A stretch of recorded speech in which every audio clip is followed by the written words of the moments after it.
Hey everyone, and welcome to my review of Bloody Cross, episode or manga chapter 27. Now, this chapter basically starts off with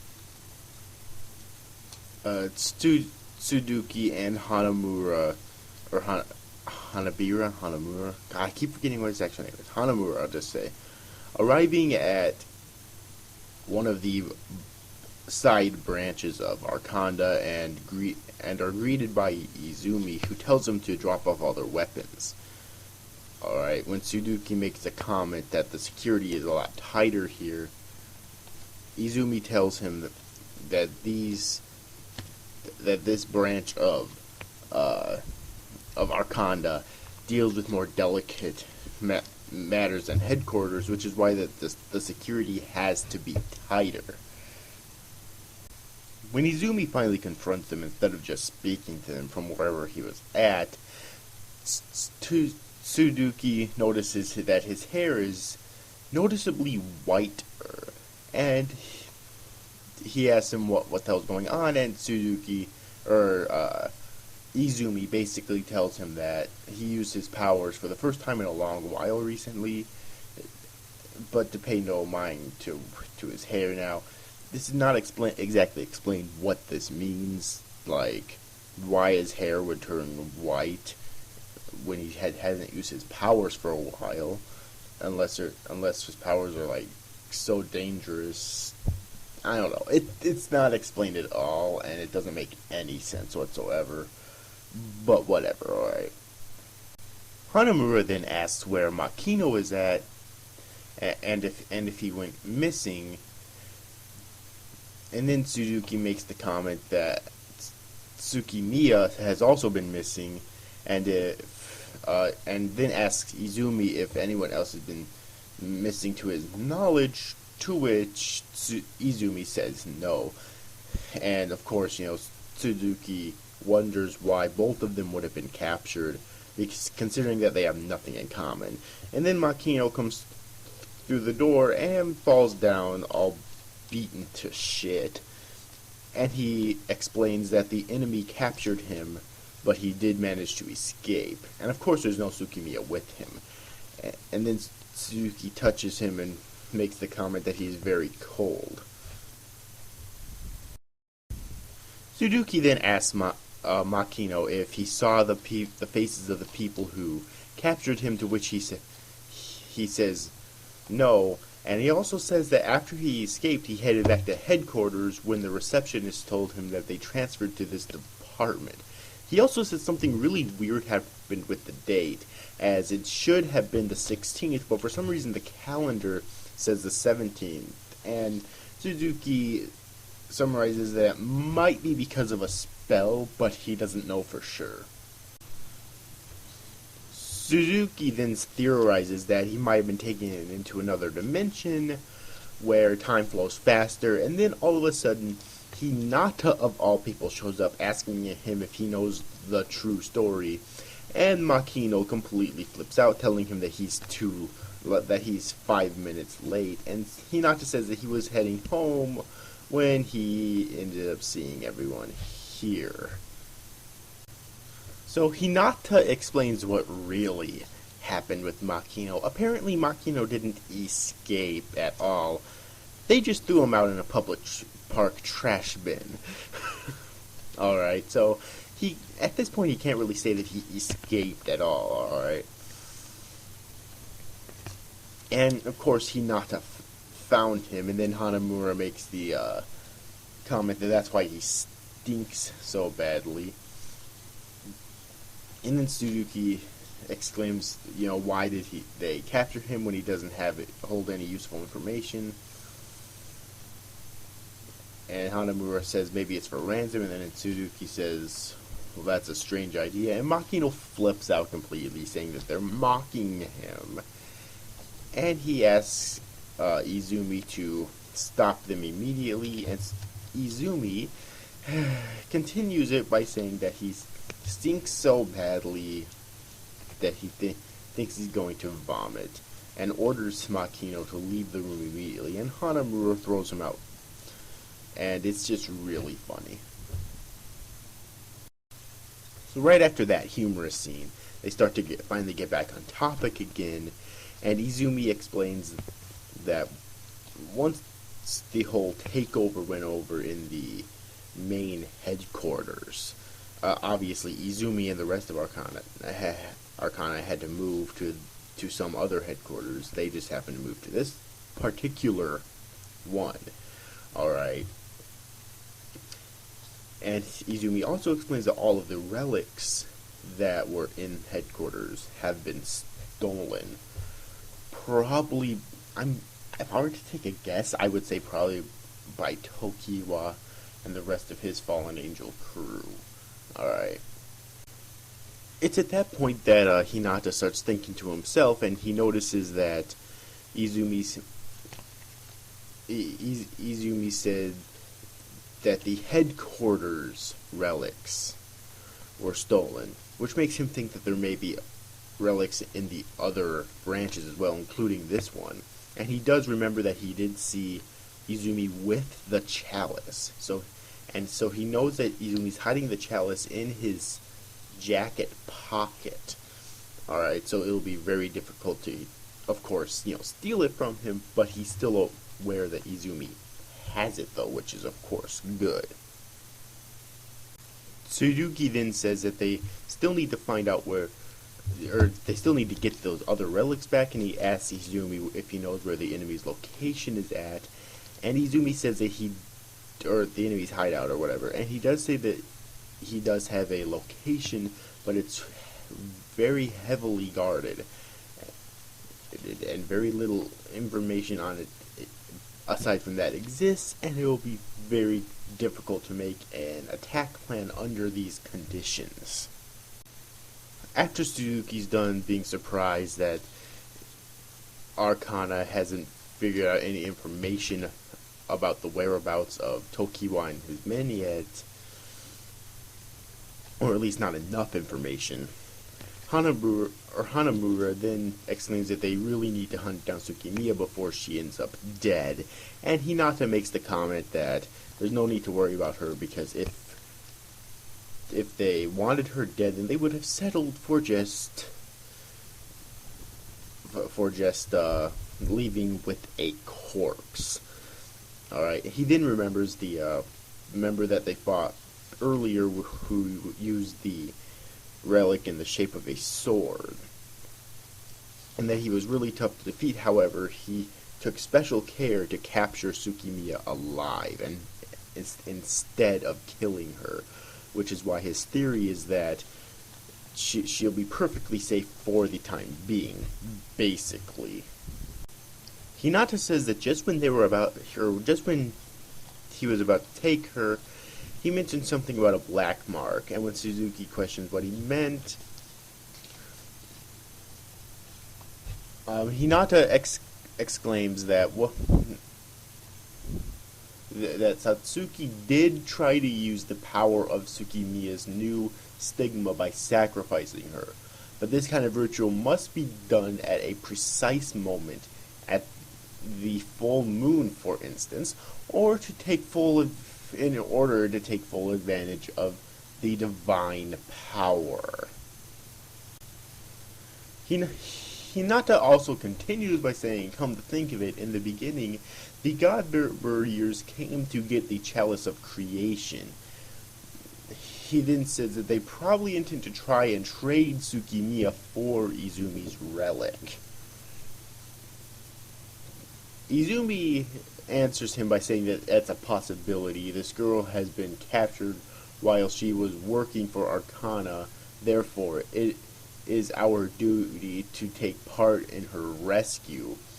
However, he doubts that they will deliver her to them, even if he handed over the chalice. So yeah. He says that he was lucky enough to learn that they need both of them, and that in any case, Tokiwa seems satisfied at least to have gotten one of them. And then he says, besides, he'll be blunt about it. Even if we have obligations towards this girl, it would be too much of a loss for Arcana to trade the chalice for her. So sorry. Wow, what an ass. And then, of course, Hinata just smiles and says, what a stone heart. And he thinks, damn, getting that relic promises to be harder than expected. Yeah, no shit. He then also thinks it's obvious that something is bothering Suzuki by looking over at him.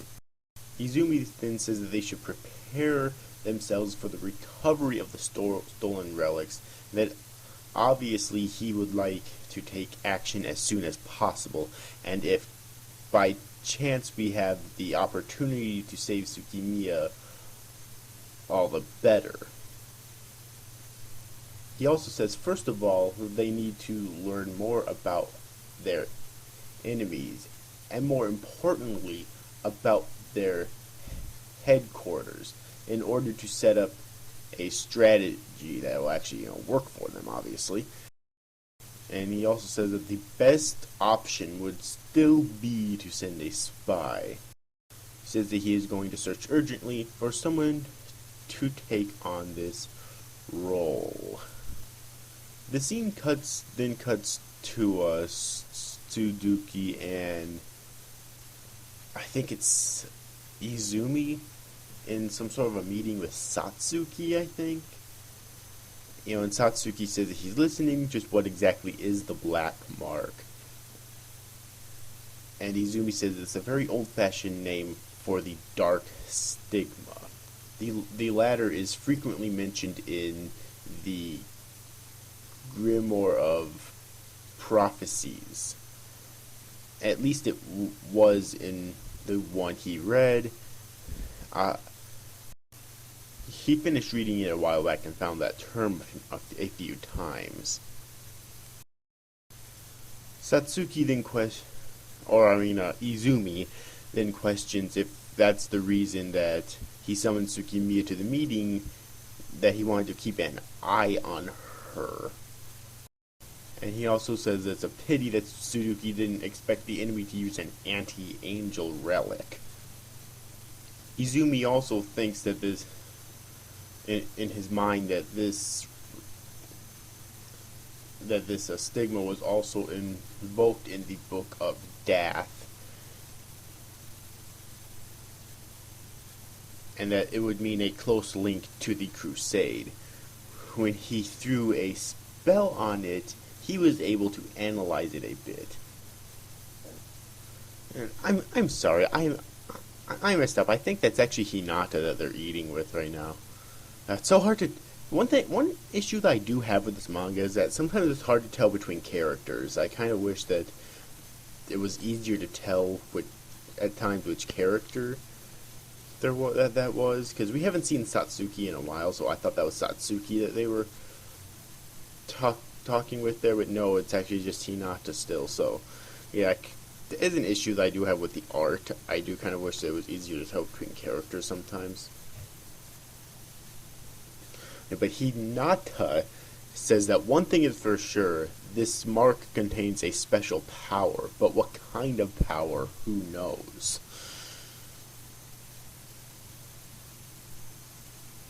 Suzuki explains that it's a kind of pact, a link that unites two gods to each other. However, since Hinata there is not the least bit reliable, Suzuki will not tell him any more. Because, Suzuki says that he has no guarantees that Hinata won't betray him. He also says that he just unmasked a spy that turned on him, and as a result, he is rather suspicious. Hinata makes the funny comment that that's not nice, and he also says that he's pretty sure he's gotten Suzuki off the hook many times as of late, and that he's also even lost Arcana's trust, which could have been a big support for him. Suzuki then changes the topic a little bit, saying he's going to present the things in another way. He says that he assumes that Hinata is cunning enough to draw his own conclusions, and that moreover he has the tendency to watch what he says, since he never knows, and that the walls have ears.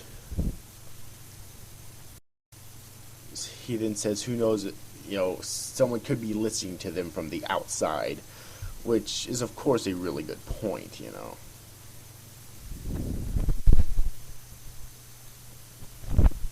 Tsurugi then tells Hinata that his specialty is, after all, collecting information, so he'll have to find out answers for himself. And then Hinata leaves the room. Hinata then secretly calls Izumi, and Izumi asks what he can do for him. Hinata then asks him if he still plans on sending a spy into the God Buriers, because he knows the right man for the job. The man that he's talking about has just left the hospital and is a bit violent-tempered. However, with a nice reward at stake, he would be able to move heaven and earth while staying loyal to Izumi himself. Izumi asks him why he would not inform Suzuki, and Hinata said that's because he wants to win Izumi's favor, of course. He then says that he's joking and says that it's simply that the pureblood would never agree to hire him, and that furthermore it would be a pity not to make use of him because he has a gift for combat and is quick-minded. He then says that if Izumi himself is cool with that, he can introduce them immediately.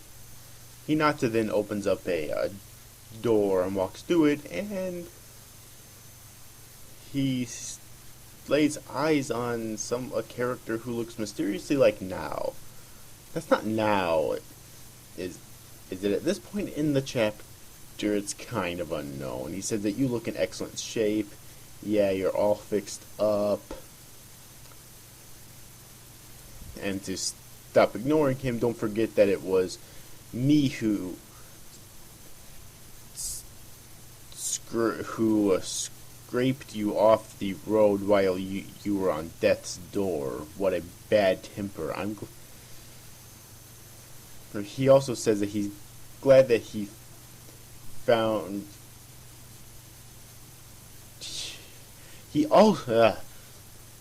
I cannot speak today. He also says that he found him a great job. Then, of course, he tells him what the job is. He says that you are going to infiltrate the heart of the organization called the God Buriers and give us all the information you can get on them.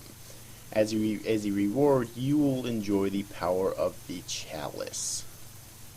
And it's at this point in the chapter, I think it's kind of confirmed that this is Now, because he says, which will allow you to remove once and for all the horrible stigma of the half-blood. And of course Now retorts that by saying, which you already tore in half. And of course this pisses Hinata off, and Now says that this offer is too tempting and that he doesn't trust Hinata. And Hinata tries to reassure him by saying, relax, I will get my share too. He then tells Now that Izumi has hidden the chalice in a pocket mirror that he keeps on him at all times. And of course, in order to free Now from the curse, he will be obligated to take out the sacred object. And it is at that moment that Hinata will intervene himself.